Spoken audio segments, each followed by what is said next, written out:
Welcome to our presentation today. Thank you so much for joining us. This is a presentation brought to you by the team at Bentham Science in collaboration with Top Edit. We are going to be talking today about how you can get the best out of peer review, the peer review process, in order to enhance your career as a researcher. Now, everybody will be familiar with the academic publishing cycle. And of course, we provide training at every stage of the academic publishing cycle, from ideas to funding, to data, to journal selection, paper writing, submission, and peer review and publication. So if there are any issues, if at any point you face issues or you feel that you have problems with any aspect of the academic publishing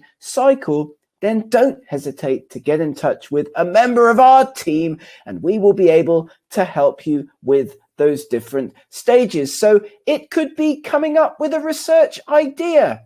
It could be finding and writing a funding application. It could be analyzing your data.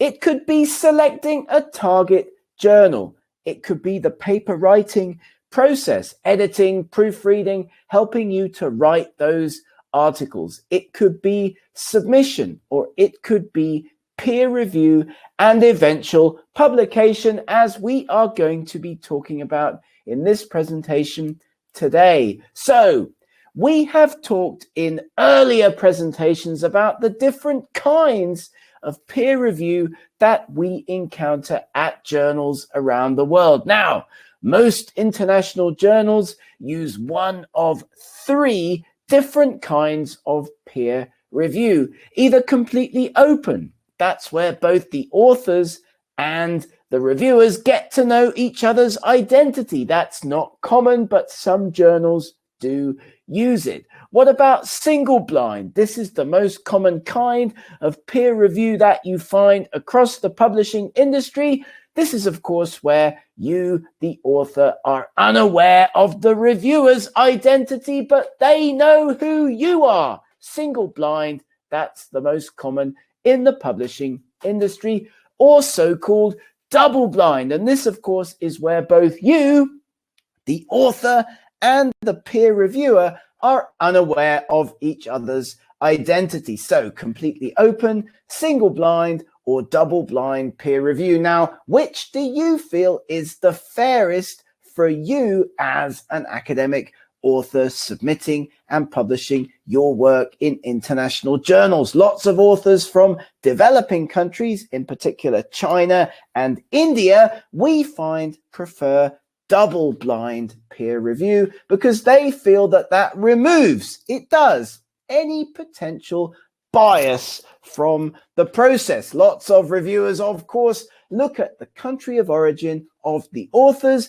and they feel potentially that maybe the work's not so good because the authors come from certain countries. So you may wish, as a submitting author, to have a look at journals that provide double blind peer review by default, or at least give you as an author the opportunity to pick double blind peer review for your papers. Many of the Bentham Science journals, for example, do this. So you may wish to have a look at some of the Bentham Science, Bentham Open Access journals as a potential option for your next paper. Now, often people ask us, who are those peer reviewers? Well, peer reviewers, of course, are colleagues currently working in the same field or have recently published in the same area. They will be selected by editors, by authors potentially, or indeed by the manuscript controlling system. So a system like Manuscript Central, Scholar One,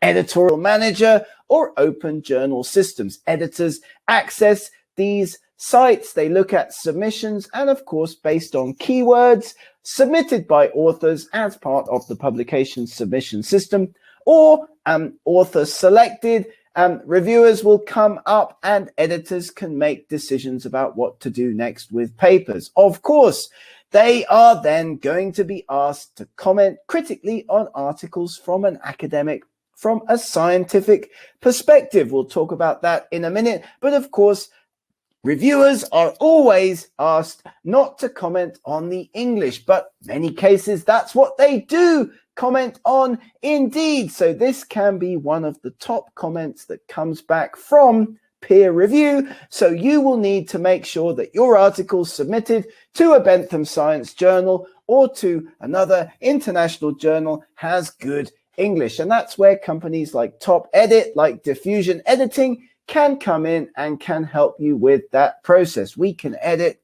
we can work on your paper for you. So what comes back from the reviewers to the editors? It's important to always keep in mind that more information will be provided to the editor than will be seen by you, the submitting author. Reviewers very often make comments to the editor that you never get to know about, a view that's communicated back to the editor, not directly to the authors. And so the total sum of the review comments are what are used by editors to inform their decisions. Very important to keep that in mind. What you see as an author is often not what the editor has seen. And this, of course, is important when you're making responses to peer review, when you're looking at the decisions that have come back from journals. I would also say that very often peer reviewers working on our academic papers tend to have a negative mindset. They tend to think, where are the problems? Where are the issues with this paper?